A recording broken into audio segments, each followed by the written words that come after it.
You talk about a lot of exotic solutions for climate change technologically, from geoengineering to genetic engineering of coral. Give us a little bit of the range of where you see technologies playing the biggest role in how we think about responding to climate change today. I think we could sort of group them into three baskets. We have technologies to reduce emissions. We have technologies to potentially actually, remove carbon from the atmosphere. That's another huge, research project right now. Are we going to have technologies that actually pull carbon out of the atmosphere? And then on the, cutting edge, more sci-fi, right now we have the idea of geoengineering, of re-engineering the atmosphere to, counteract the ways that we have re-engineered the atmosphere. The interesting thing about this, and again, you write about it in your book, Bill Gates has been trying to do some research around it, is that of all of the engineering on a planetary scale, this is not only scientifically possible, but it's comparatively cheap, right? I mean, you're talking about tens of billions of dollars, you're not talking about trillions. And basically, you're replicating the impact of a massive volcano in terms of bringing down temperatures with all sorts of knock-on effects that have never been scientifically modeled out. When you think about the future of where we are heading, how likely do you think we are going to start grasping for solutions that are, let's say, very deeply suboptimal? I think, that's one of the great questions of our century. And I don't have a crystal ball. I think we're going to hear more and more conversation. I guess my crystal ball extends that far. There was recently, just the other day, a report from the National Academies about a research agenda for geoengineering. That sort of crossed a threshold that I think a lot of people, even just a few years ago, would not have thought the National Academies would do.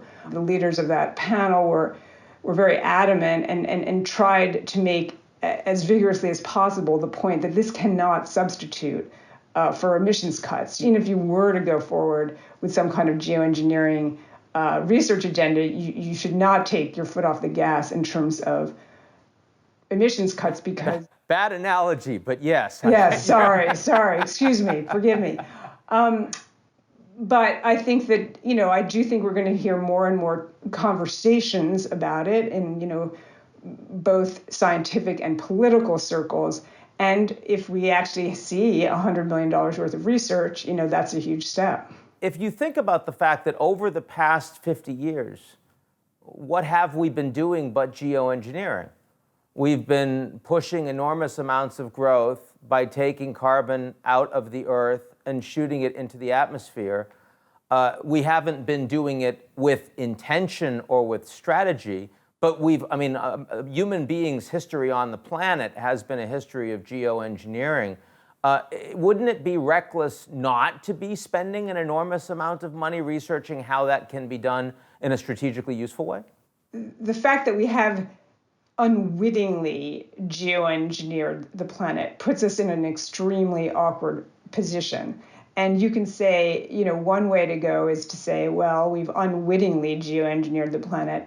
Let's try to think this through rationally. And, can we come up with technologies, like solar geoengineering to mitigate or counteract, our own, reckless geoengineering? Or you could say, would you trust, this group that completely willy-nilly re-engineered the climate? Would you trust them to re-engineer it in a rational way? This group that can't even get its act together to cut emissions. So I think both are pretty compelling arguments. When you think about all of the new technologies that are being developed now, what are the ones that strike you as having most promise, most potential to be game changers? Well, they're not as, they're not nearly as sexy as, shooting particulate matter into the stratosphere, but I think that there are technologies, for example, how are we going to store energy? We have a huge issue of renewables, the renewables we have right now, at least solar and wind, that are intermittent sources. We need lots and lots of energy storage if we're going to sort of keep the lights on, at night or on days when there's no wind. So we need, probably breakthroughs in battery storage. There's a question of, are we going to get, breakthroughs in nuclear power, safer nuclear power? We're not building any nuclear now because, it's very expensive and we don't have anywhere to put all of the nuclear waste that we've already made.